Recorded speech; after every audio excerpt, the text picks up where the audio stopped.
I was kneeling in my garden, damp soil pressed into my palms, trimming back a rebellious rose cane, when the air shifted. A shadow slipped over my shoulders. My muscles went tight before I even turned. I glanced back and found Michael standing a few feet away. We'd been neighbors for a while, the kind who trade nods in passing and the occasional morning over recycling bins. He was younger than me, 19, with that relaxed skateboard on the porch sort of calm. Today he looked like he'd just come from his garage setup. A faded tee, dusted with sawdust, sleeves pushed to his elbows. "Didn't mean to sneak up on you," he said. His voice was low, careful. "You didn't," I lied. Brushing soil off my apron, "I just didn't hear you." His eyes flicked to the roses. "You've got them tamed better than last season." I laughed under my breath. Tamed is generous. They let me pretend I'm in charge. A beat of quiet stretched between us. Comfortable, not heavy. I became absurdly aware of the wind teasing the lavender, the maple leaves whispering, the warmth on my back. "Do you ever get tired of doing this by yourself?" he asked. I wasn't sure if he meant gardening or everything else. "Sometimes," I admitted, surprising us both. His gaze drifted to the wooden bench under the maple. "Looks like the best seat in the yard." "It is," I said. "Evenings are the best. Everything slows down." He nodded, the suggestion softening his eyes. "Maybe I'll swing by one night, if that's cool." I told myself it was just neighborly. Still, my stomach did a small, traitorous flip. We traded a few lines about the tomato-thieving squirrels and his latest build in the garage, and then he left the way he came, unhurried, gravel crunching, shoulders loose. That evening, the house felt too quiet. I kept replaying the way he'd asked that question and how quickly I'd answered. It felt like someone had nudged open a window inside me, and fresh air was finally getting in. Quick note before I go on. If you're into stories like this and you want exclusive stories, photos, and a way to chat with me directly, there's a link in the description. That's where I share the behind-the-scenes stuff I don't post anywhere else. Would love to see you there. The next few days, I tried to act normal. I watered the basil, staked a drooping dahlia, convinced myself I wasn't listening for footsteps on the side path, and then I heard them. I didn't freeze this time. I turned and found him there again, hands in his pockets, sun catching in his hair. "Thought you might want backup," he said. "Just so you know," I told him, "this is unpaid labor." "That's okay," he said, lips quirking. "I like working with my hands." He crouched beside me, close enough that his sleeve nudged my arm as he reached for a weed. We fell into a rhythm without trying. Pull, shake, toss. Like we'd been doing it for years.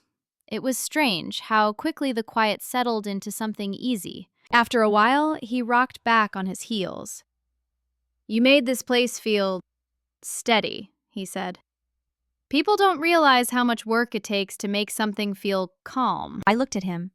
"It isn't always calm. Some days it's just me versus chaos." "Sure," he said, "but you keep showing up. That's the part that makes the rest possible." The words sank deeper than I expected. We drifted into conversation. How summers feel shorter now, which neighbors secretly overwater, his favorite tool in the garage, a palm sander he rescued and fixed, my vendetta against store-bought tomatoes. It was nothing urgent and somehow everything at once. When the sun slid lower, he glanced at the bench under the maple. "You said evenings are the best." "They are." "Tonight?" There wasn't a reason to say no. So I didn't. I brought iced tea and 2 mismatched coasters. He showed up as the sky turned that soft, impossible gold. He sat beside me, not quite touching, and we let the sounds of the yard fill the space. Crickets trading notes, leaves tapping each other, the occasional dog bark that faded quickly. "Most people sprint through moments like this," he said eventually. "I've been trying to slow down." "Trying?" I asked. He smiled at the horizon. "Working on it." We let the quiet do the heavy lifting. When he finally stood to go, he hesitated like there was more to say, then just said, "Night, Lexi." "Night."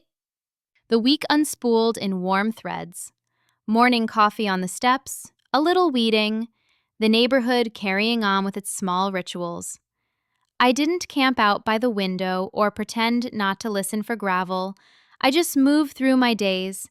And one evening, there he was again, hovering at the edge of the yard, studying the roses like they were a puzzle he wanted to get right. "Evening," I called. "Evening." he echoed, crossing to the bench. Came from the garage. Figured I'd check your progress. Plants don't hurry, I said. We're on their schedule. He gave a quiet nod. We don't have to hurry either. We sat. Fireflies began to spark in the tall grass. He turned a little, elbows on his knees. Can I tell you something? He asked. Yeah, I said. Please. Last year was rough, he said, choosing the words. My dad moved out. I kind of shut the door on everyone. Figured if I kept things surface level, it'd hurt less. That worked for a while, but then it just felt empty. I swallowed. I get that. He glanced at me. Steadier now. Being out here with you, it doesn't feel empty. There it was. Simple, honest, not asking for anything more than truth. I felt something shift, small and sure. It doesn't, I said. Not to me either. He let out a breath he'd been holding. To break the weight in the air, he reached into the paper bag he'd brought and pulled out 2 tomatoes, still warm from the vine. Bribe, he said. Accepted, I grinned. But you're setting the bar high. We talked until the sky turned velvet and the stars found their places. When he left, I realized I wasn't waiting for footsteps anymore. I knew I'd hear them again when the time was right. A few evenings later, he appeared with a small wooden box in his hands. Simple, careful work, the grain running like ripples. I made you something, he said, almost shy. I traced the smooth lid. It's beautiful. He nodded to it. Open it. Inside was only the faint scent of cedar and a lot of empty space. What's it for? I asked. Whatever matters, he said. Ticket stubs, seed packets, a note, a promise. Doesn't have to be big, just real. We let the box sit between us on the bench, the night wrapping around like a soft blanket. The roses breathed, the maple hummed overhead. I don't know where this goes, I admitted. I just know I like being here. With you. Same, he said. We don't have to label it yet. When he stood, he didn't take the box. It's yours. Later, I set it on my bedside table and didn't put anything inside. Not yet. I wanted to wait for the first thing that felt right. The days found a rhythm I didn't know I'd been craving. Coffee, clippers, sun on my arms. Sometimes he'd drop by to sand a rough edge on the garden gate. Or he'd hold the ladder while I looped twine around the runner beans. Sometimes we just sat in the quiet and let the day land. One afternoon, a summer storm muscled in fast, the kind that snaps the light off like a switch. Rain hammered the yard. He texted. Bench later, after the storm? Yes, I wrote back. Before I could overthink it, by dusk, the world smelled new. Everything dripped. We took our usual spots. He set something on the bench between us, a folded scrap of paper, edges stained with oil. What's this? I asked. First thing for the box, he said. If you want it. I unfolded it. A small sketch, my maple bench and the corner of the garden, done in pencil, quick but tender. He'd captured the way the trellis leaned like it was listening. I swallowed. You drew this? He scratched the back of his neck.